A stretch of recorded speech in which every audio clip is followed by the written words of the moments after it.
பிதாவாகிய தேவன் மனித அவதாரத்தில் வந்தார். அவர் பெயர் ஆண்டவராகிய இயேசு கிறிஸ்து. அப்படியானால் அவரே அவதாரம் எடுத்து வந்து அந்த பாவத்தை சுமந்தாவது நீதியை நிலைநாட்டினார் அல்லவா?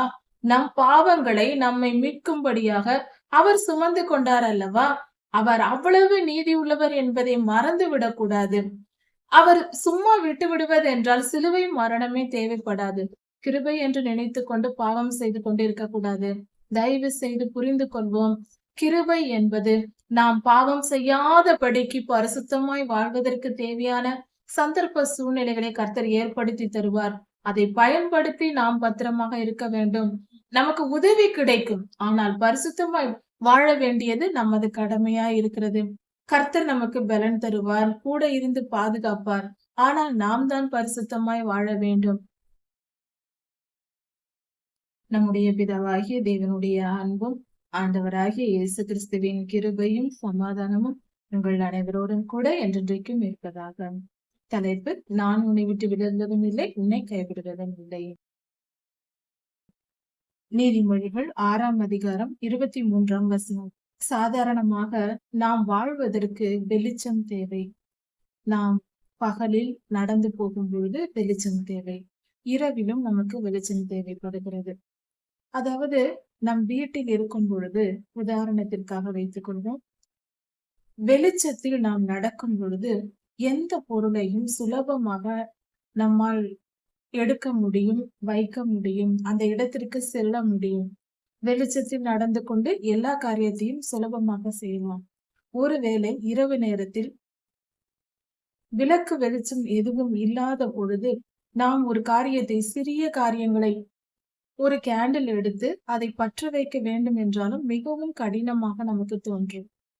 அது கடினமாக தான் இருக்கும். இங்கே இருக்கிறது என்று பார்த்து அதை எடுத்து நாம் பற்ற வைப்பதற்கு சற்று சிரமப்படுவோம். அது போல நம் வாழ்க்கையிலும் இருளில் நாம் வாழும் பொழுது நமக்கு எல்லா காரியங்களும் கடினமானதாகவும் வெற்றியின் வழி தெரியாததாகவும் தவிப்பாகவும் இருக்கும். கடினமானதாக இருக்கும், தவிப்பாக இருக்கும், ஒன்றும் புரியாது, குழப்பமாய் இருக்கும், மன நிம்மதியும் இருக்காது. இது கர்த்தருடைய வெளிச்சம் நமக்குள் பிரகாசிக்காத பொழுது, அது நமக்கு கிடைக்காத பொழுது ஒரு மனிதனுடைய வாழ்க்கை இப்படியாக இருக்கும். ஒருவேளை கர்த்தருடைய ஒளி, வெளிச்சம் நம்மேல் பிரகாசித்து நம் வாழ்க்கைக்கு வந்து விட்டால், நாம் பகலில் நடப்பது போல, பகலில் செயல்படுவது போல சுலபமாக நம் வாழ்க்கை இருக்கும். வேதம் சொல்லுகிறது 23ஆம் வசனத்தில், கட்டளையே விளக்கு. 10 கட்டளைகள் தான் வாழ்க்கையின் விளக்காய் இருக்கிறது. கர்த்தர் நமக்கு கொடுத்திருக்கிறார் 10 கட்டளைகள். யாத்திராகமம் 20ஆம் அதிகாரத்திலும் உபாகமம் 5ஆம் அதிகாரத்திலும் நமக்கு கொடுக்கப்பட்டிருக்கிறது. இதன் விளக்கமாக மத்தேயு 5, 6, 7 அதிகாரங்களில் கர்த்தர் மலை உபதேசத்தில் இதை விளக்கமாகவும் நமக்கு சொல்லிக் கொடுத்திருக்கிறார். அப்படி இருக்க இந்த 10 கட்டளைகள் நம் வாழ்க்கையின் விளக்காய் இருக்கிறது. விளக்கு இருந்தால்தான் வெளிச்சம் கிடைக்கும். அதை பற்ற வைத்து நாம் வெளிச்சத்தை பெற முடியும். அந்த வெளிச்சம் நமக்குள் இருந்தால் நாம் சுலபமாக வாழ முடியும். அதுபோல விளக்கு என்ற வேதாகமம், அதாவது 10 கட்டளைகளும் நமக்கு விளக்காய் இருக்கிறது. வேதாகமம் முழுவதும் 10 கட்டளைகளின் விரிவாக்கமாய் இருக்கிறது. அதாவது கணிதத்தில் நாம் ஃபார்முலா படிப்பது உண்டு. அந்த ஃபார்முலாவை மட்டும் படித்தால் அதன் செயல்பாடும் நமக்கு புரியாது. அப்பொழுது அதற்கான எடுத்துக்காட்டு கணக்குகள் கொடுப்பார்கள். அதை எடுத்து நாம் கணக்கை பதிவிட்டு அதை போட்டு பார்க்கும்போது நமக்கு சுலபமாக அது புரிந்துவிடும், அந்த கணக்கீடுகள் எல்லாம். அது போல வேதாகமம் 10 கட்டளைகளை நமக்கு கொடுத்திருக்கிறது. அதுதான் நம் வாழ்க்கையின் விளக்காய் இருக்கிறது. அதன் விரிவாக்கமாக வேதாகமம் முழுவதும் பலருடைய வாழ்க்கையின் உதாரணங்களாக கொடுக்கப்பட்டிருக்கிறது. பல பரிசுத்தவான்கள் எப்படியெல்லாம் வாழ்ந்தார்கள், அவர்கள் நீதிமானாய் வாழ்ந்த பொழுது அவர்களுக்கு என்ன நடந்தது, அவர்கள் தவறு செய்யும் பொழுது அவர்கள் வாழ்க்கையில் என்ன நடந்தது என்பதை எல்லாம் விளக்கமாக நமக்கு சொல்லிக் கொடுக்கப்பட்டிருக்கிறது. உதாரணத்திற்கு விபச்சார பாவத்தை குறித்து சொல்லும் பொழுது, யோசேப்பு ஐயாவுக்கு அந்த போத்திபாரின் மனைவி வந்து தவறு செய்ய தூண்டுகிறாள்.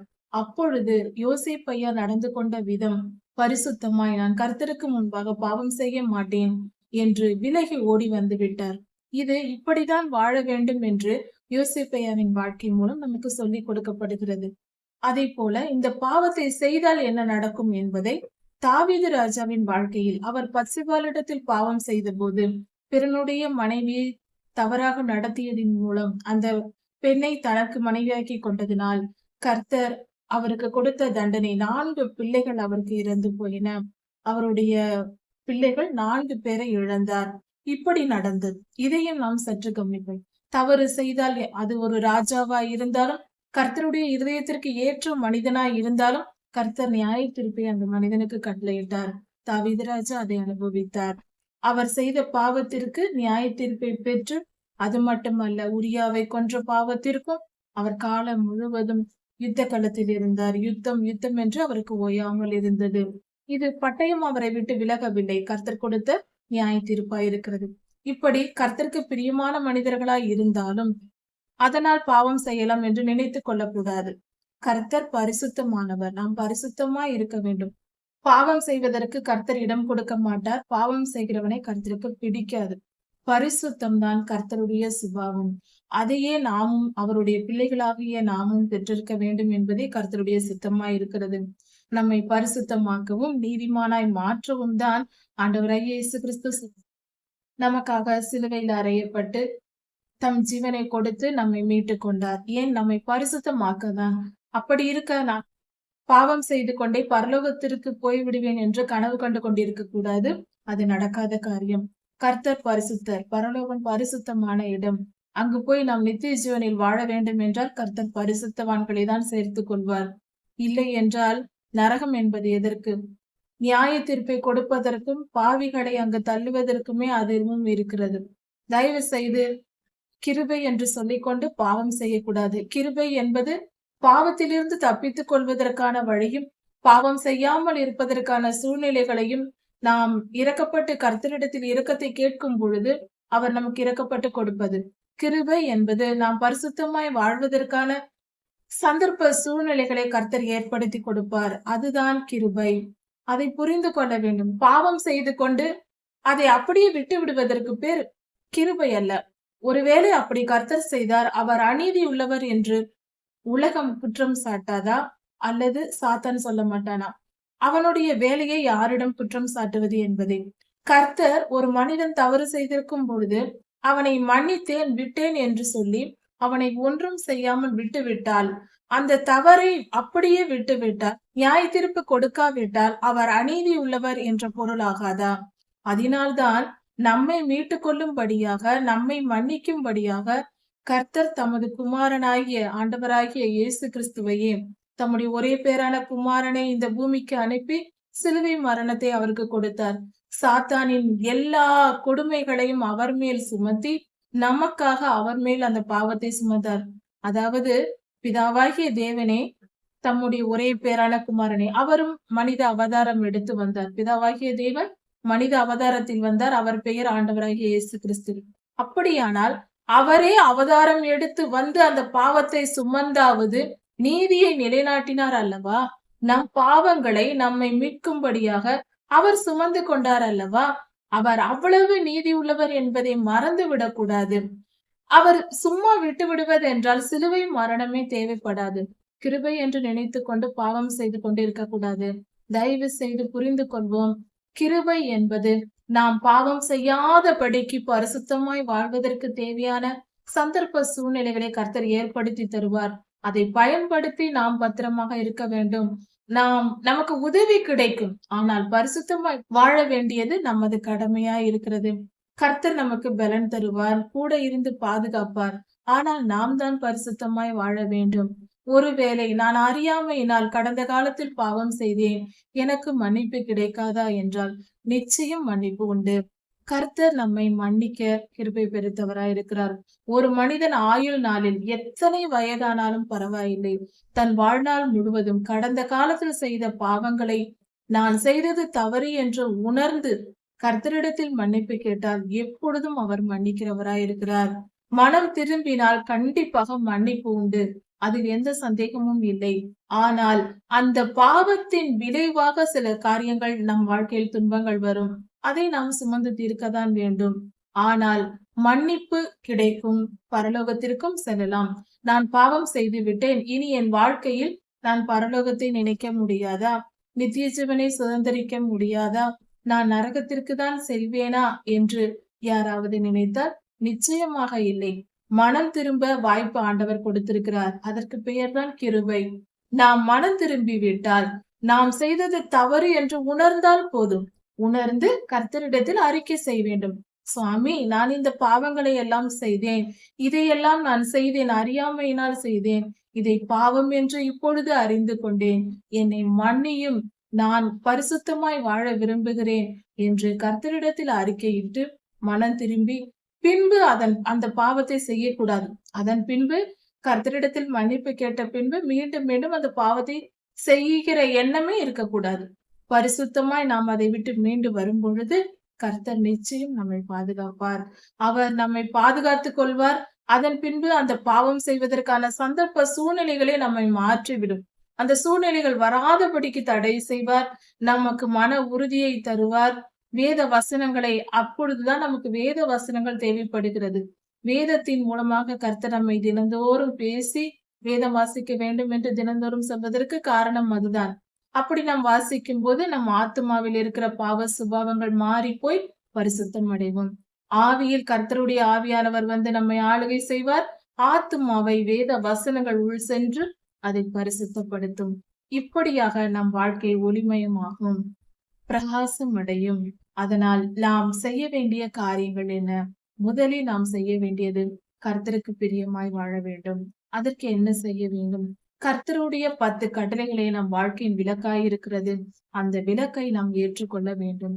சரி, இது யாருக்கு கிடைக்கும் என்றால், 10 கட்டளைகள் என்றால் உடன்படிக்கை. ஒரு கணவன் மனைவி, ஒரு குடும்பத்தின் துவக்கம் ஒரு திருமணத்தில் இருக்கிறது. குடும்பத்தின் ஆரம்பம் அங்குதான் இருக்கிறது. 2 பிள்ளைகளாய் இருந்த ஆணும் பெண்ணும் திருமணம் செய்து கொள்ளும் பொழுது அவர்கள் ஒரு குடும்பமாகிறார்கள்.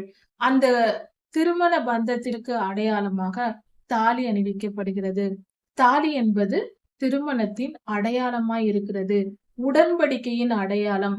இந்த மனிதனை கணவராக நான் ஏற்றுக்கொண்டேன் என்றும், இந்த பெண்ணை நான் மனைவியாக ஏற்றுக்கொண்டேன் என்றும் இருவரும் கர்த்தருடைய சன்னதியில் அறிக்கை செய்து அவர்கள் தாலி அணிகிறார்கள். அப்படி இருக்கும் பொழுது உடன்படிக்கையின் அடையாளம் அந்த இருவருக்கும் இடையில் ஏற்படுகிறது. அப்படி இருக்கும் பொழுது அந்த உடன்படிக்கையின் அடையாளம் தான் அவர்களை கணவன் மனைவி என்று உறுதிப்படுத்துகிறது. அதை கழட்ட மாட்டார்கள். அந்த தாலியையோ மோதிரத்தையோ கழட்ட மாட்டார்கள். ஜீவனுள்ள நாளளவும் அதை சுமந்திருப்பார்கள். ஏனென்றால் நான் உடன்படிக்கைக்கு உள்ளானவள் என்று.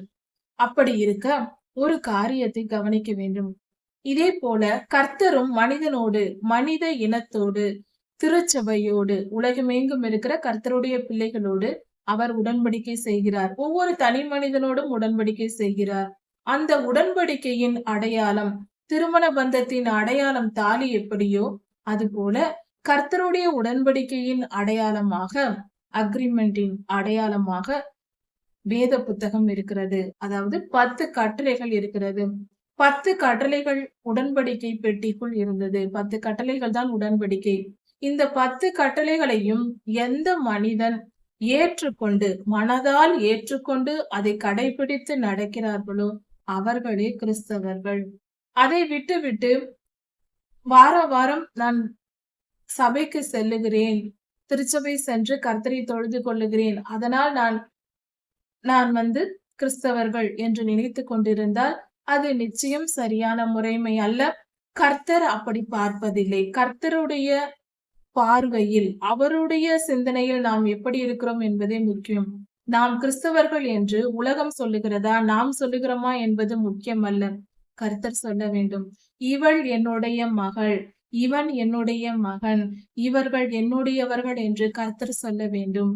நம்முடைய பிதாவாகிய தேவன், ஆண்டவராகிய இயேசு கிறிஸ்து ஞானஸ்தானம் எடுத்த பொழுது அவர் சொன்னார், இவர் என்னுடைய நேசகுமாரன், இவரில் பிரியமாய் இருக்கிறேன் என்று சொன்னார். அதுபோல பரலோகத்தில் இருந்து கர்த்தர் நம்மை அங்கீகரிக்க வேண்டும். எப்பொழுது அங்கீகரிப்பார்? அந்த அங்கீகாரத்தின் அடையாளம் என்ன? அதற்கும் ஒரு அடையாளம் இருக்கிறது. அதுதான் பரிசுத்த ஆவியானவர். ஒரு மனிதன் உண்மையாய் மனம் திரும்பி கர்த்தரை ஏற்றுக்கொண்டு அவரை தெய்வமாய் ஏற்றுக்கொண்டு ஞானஸ்தானம் எடுக்கும் பொழுது கர்த்தர் பரிசுத்த ஆவியானவர் அவர்களுக்குள் இறங்கி வருவார். அந்த மனிதனுக்குள் இறங்கி வருவார். அதுவே உடன்படிக்கையின் அடையாளமாய் இருக்கிறது. 10 கட்டளைகளை ஏற்றுக்கொள்ளும் பொழுதுதான், அதை கடைபிடித்து நடக்கும் பொழுதுதான் அந்த உடன்படிக்கை முழுமை அடைகிறது. நாம் உண்மையான கிறிஸ்தவர்களாய் இருக்கிறோம். ஏனென்றால் ஞானஸ்தானம் எடுக்கும் பொழுது, மனம் திரும்பி ஞானஸ்தானம் எடுக்கும் பொழுது நம்முடைய ஆவியில் கர்த்தருடைய ரத்தம் தெளிக்கப்பட்டு, ஆண்டவராகிய இயேசு கிறிஸ்துவின் ரத்தம் தெளிக்கப்பட்டு நம்முடைய ஆவி சுத்திகரிக்கப்படுகிறது. அது விசுவாசத்தின் துவக்கம், கிறிஸ்தவ வாழ்க்கையில் துவக்கமாய் இருக்கிறது. ஆனால் நம்முடைய ஆத்துமா என்பது மாம்ச சிந்தை உள்ளது. நம்முடைய பழக்க வழக்கங்களால் நிரம்பி இருக்கிறது.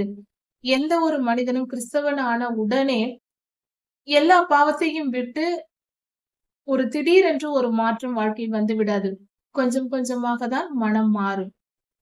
அந்த மன மாற்றம் என்பதுதான் ஆத்துமா. அந்த ஆத்துமா பரிபூரணமாய் மாற்றம் அடைய வேண்டும். முழுமையான கிறிஸ்தவர்களாய் மாற வேண்டும். அதற்கான வழிதான் வேத வசனத்தை தியானிப்பது. வேத வசனத்தை தியானிக்கும் பொழுது, கர்த்தருடைய சன்னதியில் உட்கார்ந்து நாம் வேத வசனத்தை தியானித்து ஜெபிக்கும் பொழுது தேவ பிரசன்னத்தில் இருக்கிறோம். ஜெபித்தாலும் சரி, வேத வசனத்தை வாசித்தாலும் சரி, கர்த்தருடைய பிரசன்னத்தில் நாம் இருக்கிறோம். இன்னும் சொல்ல போனால் அதிகமாய் வேதம் வாசிப்பது, அதிக நேரம் வேதம் வாசிப்பது அவசியமா இருக்கிறது. ஜெபம் என்பது நம்முடைய இருதயத்தில் இருப்பதை கர்த்தரிடத்தில் சொல்லுவது. வேத வாசிப்பு என்பது கர்த்தர் சொல்லுவதை நாம் கேட்பது, நாம் மனம் திரும்புவது. இந்த ப்ராசஸ் நமக்கு அதிகமாய் தேவைப்படுகிறது. நம் ஆத்துமா சுத்திகரிக்கப்பட வேண்டும் என்றால் கர்த்தருடைய வார்த்தைகள் நமக்குள் செல்ல வேண்டும். பல முறை வேத புத்தகத்தை படிக்க வேண்டும். முதலில் இருந்து கடைசி வரைக்கும் தொடர்ந்து தினம் தினம் படிக்க வேண்டும். வருடத்தில் ஒரு முறையாவது வேத வசனத்தை படிக்க வேண்டும். அப்பொழுது இந்த விளக்காகிய 10 கட்டளைகள், அதன் வெளிச்சமாக கர்த்தருடைய வசனங்கள் நம் இருதயத்திற்குள் வந்து நம் ஆத்துமா சுத்திகரிக்கப்படும். நம் ஆத்துமாவுக்குள் அந்த ஒளி வரும், அந்த வெளிச்சம் வரும். அப்பொழுது நம் ஆத்துமா பிரகாசம் அடையும். நம் வாழ்க்கையில் நடக்கிற நல்லது கெட்டது எல்லா காரியங்களும் நமக்கு தெளிவாய் புரியும். இந்த துன்பம் ஏன் வந்தது என்று தெரியும். இந்த இன்பம் ஏன் வந்தது என்று தெரியும். ஏன் இந்த காரியங்கள் நடக்கவில்லை என்று தெரியும். எல்லாம் நமக்கு புரியும். வேத வசனம் ஆகிய 10 கட்டளைகள் விளக்காக இருக்கும் பொழுது அது நம் இருதயத்திற்குள் பிரவேசிக்க வேண்டும். வேத வசனங்கள் நமக்குள் பிரவேசிக்க வேண்டும். நம் ஆத்மாவை, அதில் உள்ள அந்த எண்ணங்களை மாற்றும். தீமையான எண்ணங்களை அகற்றி போட்டு ஒரு எரேசரை வைத்து நாம் அழிப்பது போல, அதாவது நம் இருதயத்தில் உள்ள அந்த எழுத்துக்கள், அந்த வார்த்தைகள், சுபாவங்கள், தீமையான சுபாவங்களை அழித்து போட்டு அதை பரிசுத்தப்படுத்தி கர்த்தர் நம்மை குணப்படுத்துவார். அது நற்குணங்கள் நிரம்பும். அதில் எழுதுவார். இப்படியாக வேத வசனங்கள் தான் அங்கு செயல்படும்.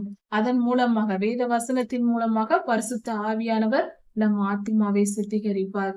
இப்படி இருக்க கட்டளையே விளக்காய் இருக்கிறது, வேதமே வெளிச்சமாய் இருக்கிறது. இப்படி கர்த்தர் நம்மை போதித்து மனம் திரும்ப பண்ணும் போது ஒரு காரியம் நடக்கும். நாம் வேதத்தை வாசிப்போம். உதாரணத்திற்கு பொய் பேசக்கூடாது என்பதை நாம் அறிந்து கொள்வோம். திருடக்கூடாது என்பதை தெரிந்து கொள்வோம். அப்பொழுது நாம் திருடி கொண்டிருக்கிற பழக்கம் உள்ளவர்களாய் இருந்திருந்தால், நமக்கு திருடக்கூடாது என்று கேட்டதும், திருடக்கூடாதா, அது பாவமா, சரி இனி நாம் திருட வேண்டாம் என்று நினைப்போம். ஆனால் அந்த சந்தர்ப்ப சூழ்நிலைகள் ஏற்படும் போது திரும்பவும் திருட தோன்றும். திரும்பவும் அந்த திருட்டை செய்து விடுவோம். அந்த பாவத்தை செய்வோம். இப்படி நினைப்போம், ஆனால் செய்ய முடியாது. திரும்ப திரும்ப அதை செய்து கொண்டே இருப்போம். அதுதான் நம் ஆத்துமா திருந்தாத ஜென்மமாய் இருப்பது. அதாவது கர்த்தருடைய ஆவியானவர் சொல்லுகிறார், இது பாவம் விட்டுவிடு என்று. நம்ம ஆத்துமா அதை கேட்காது. சிறு பிள்ளைகள் சொல் பேச்சு கேட்காதது போல நம் ஆத்துமா அதை கேட்காது. மீண்டும் மீண்டும் அதை தவறை செய்து கொண்டே இருக்கும். அப்பொழுது கர்த்தர் போதக சிற்சை என்ற பழக்கம் இருக்கிறது. போதிப்பார், அதை கேட்காத பட்சத்தில் சிற்சையை கொடுப்பார். கர்த்தர் சொல்லியிருப்பார், திருடக்கூடாது என்று வசனம் படித்திருப்போம். அதன் பின்பு அவர்கள் போய் பாவம் செய்வார்கள், திருடி விடுவார்கள். அந்த திருட்டின் மூலமாக ஒரு துன்பத்தை கர்த்தர் அனுமதிப்பார். திருடி யாரிடமாவது மாட்டிக்கொள்வார்கள். யாராவது இவர்களுக்கு பயங்கரமான ஒரு தண்டனையை கொடுப்பார்கள். அந்த வலியையும் அந்த வேதனையும் அனுபவிக்கும் பொழுது, அல்லது அந்த பண நஷ்டத்தை ஏற்றுக்கொள்ளும் பொழுது, அவர்கள் வாழ்க்கையில் ஐயோ, கர்த்தர் சொன்னதை நான் கேட்காமல் இந்த தவறை செய்தேனே, எனக்கு இப்படி நேர்ந்ததே, இனி என் வாழ்க்கையில் இந்த பாவத்தை செய்ய மாட்டேன் என்று மனம் திரும்புவோம். இது எல்லாருடைய வாழ்க்கையிலும், எல்லா மனிதர்களுடைய வாழ்க்கையிலும், எப்படிப்பட்ட பரிசுத்தவானாய் இருந்தாலும் அவர்கள் பரிசுத்தவானாய் மாறுவதற்கு இப்படிப்பட்ட சந்தர்ப்ப சூழ்நிலைகள் வாழ்க்கையில் ஏற்படுகிறது. அந்த பாவத்தை விட்டு பின்பு திருந்துவோம். அதுதான் போதக சிற்சை. போதிப்பது திருந்தாத பட்சத்தில் சிட்சித்து போதிப்பது, தண்டனை கொடுத்து அதன் மூலம் மனம் திரும்ப பண்ணுவது. கர்த்தர், அதாவது சில நேரம் டாக்டர்கள் நமக்கு நோய் வந்தால் மாத்திரைகள் கொடுப்பார்கள். அது குணமாகவில்லை என்றால் உடனே ஊசி போடுவார்கள். அது போலதான் கர்த்தர் சொல்லி பார்ப்பார், பல முறை சொல்லி பார்ப்பார். நாம் கேட்காத பட்சத்தில் நம்மை சிட்சித்து அடித்து ஒரு உதை கொடுத்து ஆசிரியர்கள் வழி நடத்துவது போல, அவர் நமக்கு குரு அல்லவா, அவர் அப்படிதான் நம்மை வழி நடத்துவார். இப்படியாவது நம்மை திருத்தி விடுவார். அது நாம் செய்த பாக்கியம். கர்த்தருடைய கரத்தில் அடி வாங்கியாவது திருந்தி விடுவது நல்லது. அது துன்பமாக தான் இருக்கும். அது வாழ்க்கையில் ஏற்படுகிற பல பிரச்சனைகள், பல கஷ்டங்கள் வரும்போது ஏன் வாழ்கிறோம் என்பது போல தோன்றும். அப்படிப்பட்ட துன்பங்களாய் இருக்கும். ஏனென்றால் நாம் திருந்தாததினால் தான் அப்படி நிலை வருகிறது. ஆனாலும் அதை சகித்துக் கொண்டு, பொறுத்து கொண்டு, கர்த்தரை நாம் பற்றி கொண்டு விசுவாசத்தில் உறுதியாயிருந்து மனம் திரும்ப வேண்டும். அப்பொழுது நமக்கு கர்த்தருடைய ஆசீர்வாதம் கிடைக்கும். இதுதான் கர்த்தருடைய கட்டளைகள் தான் வாழ்க்கையின் விளக்காய் இருக்கிறது. அவருடைய வசனங்கள் நம் வாழ்க்கையின் வெளிச்சமாய் இருக்கிறது. போதக சிற்சை அவருடைய வழியாய் இருக்கிறது. அது அந்த வழி ஜீவ வழியாய் இருக்கிறது. நித்திய ஜீவனுக்குள் நம்மை கொண்டு சேர்க்கும் வழியாய் இருக்கிறது. இந்த ப்ராசஸ் ஒவ்வொரு மனிதனுடைய வாழ்க்கையிலும் நடக்க வேண்டும். கர்த்தர் இதற்காக நமக்கு உதவி செய்வாராக. இந்த காரியங்களை மனதால் புரிந்து கொண்டு முழுமையா ஏற்றுக்கொண்டு கர்த்தருக்கு கீழ்ப்படிந்திருப்போம். கர்த்தருடைய வார்த்தைகளை கை கொண்டு நடப்போம். கர்த்தர் உங்களை ஆசீர்வதிப்பாராக. இதன் தொடர்ச்சியை அடுத்த செய்தியில் பார்க்கலாம். மாரநாதா.